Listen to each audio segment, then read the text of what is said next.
नमस्कार, state news में आपका स्वागत है। बुलेटिन की शुरुआत करते हैं खास खबरों के साथ। उत्तर प्रदेश में मंगलवार को उरई के ईदगाह में ईद उल फितर की नमाज अदा की गई है। देश में अमन और शांति के लिए दुआएं की गई हैं।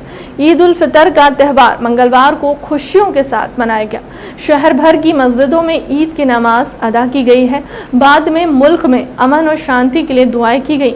मौलाना अकबर अली नजफी ने कहा कि हमारे मुल्क की संस्कृति गंगा जमुनी है, यह मोहब्बत का राज रहा है और हमेशा रहेगा। नफरतों के लिए यहाँ न कभी जगह थी और न भविष्य में कभी। तमाम अहले हिंदुस्तान को सबसे पहले मैं ईद की मुबारकबाद पेश करता हूँ अपनी तरफ से और अपनी कौम की तरफ से।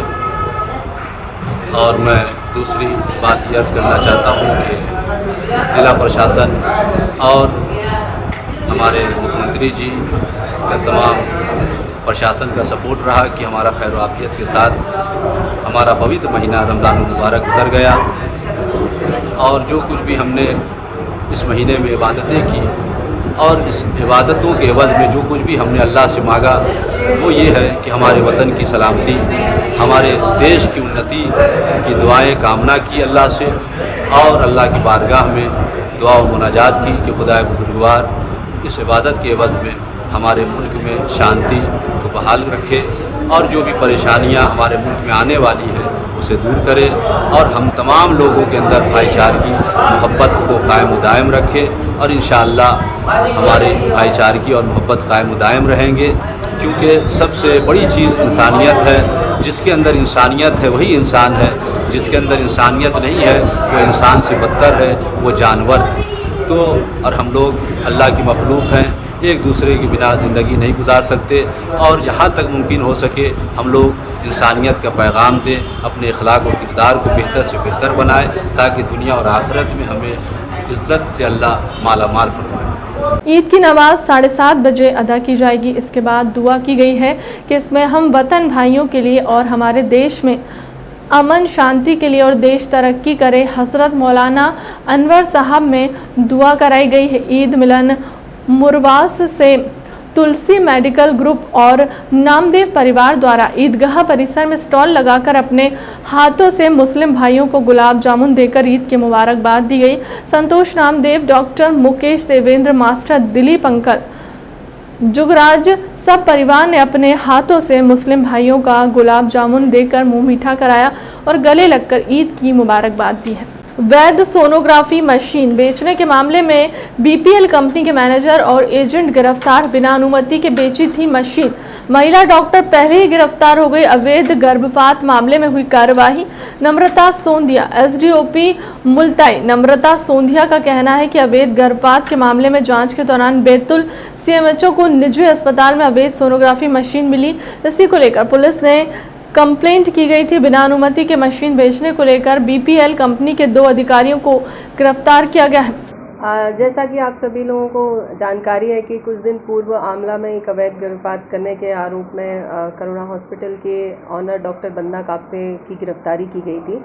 उसी संदर्भ में पुलिस द्वारा सीएमएचओ साहब बैतूल को पत्राचार किया गया था। उनके द्वारा हॉस्पिटल की जांच की गई थी, जिस जांच में उनको एक अवैध सोनोग्राफी मशीन जब्त की गई थी उनके द्वारा, जिसके आधार पर सीएमएचओ साहब बैतूल द्वारा थाना कोतवाली में 420 की एक एफआईआर कराई गई।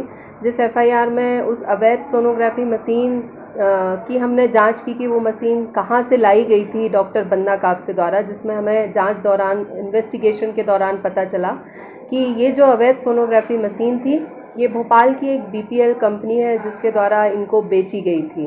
और जैसा कि हमें इन्वेस्टिगेशन में सीएमएचओ साहब द्वारा बताया गया कि यदि कोई भी व्यक्ति निजी या सरकारी अस्पताल के लिए सोनोग्राफी मशीन बेचता है, उसके पास संबंधित ज़िले के सीएमएचओ साहब का एक पत्र होना चाहिए जिसके आधार पर ही वो कोई मशीन किसी डॉक्टर को दे सकते हैं। चूँकि जब इन्वेस्टिगेशन के दौरान हमने उस कंपनी से डॉक्टर बंदा कापसे द्वारा सीएमएचओ साहब से इसकी परमिशन ली गई थी या नहीं, लीगल परमिशन ये पूछा, तो उन्होंने बताया कि ऐसी कोई लीगल परमिशन नहीं थी, जिसके आधार पर उन दोनों को भी आरोपी बनाया गया है और उनकी गिरफ्तारी कर उनको माननीय न्यायालय पेश किया गया है। मामला पूर्व से ही दर्ज था। 420 का मामला पूर्व से ही दर्ज था। इन्हीं धाराओं में उनकी गिरफ्तारी की गई है। कितने आरोपी हैं इसमें अभी? इसमें 2 आरोपी अभी तक गिरफ्तार किए गए हैं। आगे तो और कुछ आरोपी और बढ़ने की आशंका? जांच जारी है, इन्वेस्टिगेशन जारी है। यदि आगे भी कोई तथ्य आते हैं तो इन्वेस्टिगेशन में विधि संगत कार्रवाई की जाएगी। अक्षय तृतीया के अवसर पर सर्व ब्राह्मण समाज का सामूहिक विवाह सम्मेलन इस्लाम नगर के समीप ग्राम देवल खेड़ी में संपन्न हुआ, जिसमें लगभग 9 जोड़ों का विवाह ब्राह्मण समाज के रीति रिवाज के साथ संपन्न हुआ, जिसमें वर पक्ष के लिए घोड़े के साथ बारात की व्यवस्था की गई। साथ ही 28,000 की राशि का दहेज भेंट स्वरूप दिया गया। देखिए आदरणीय पत्रकार बंधु, विगत 15 साल से इस कार्यक्रम की शुरुआत करोद में विष्णु पाराशर जी के घर पर बैठकर एक मीटिंग हुई थी। उससे लेकर अभी तक ये कार्यक्रम किया जा रहा है।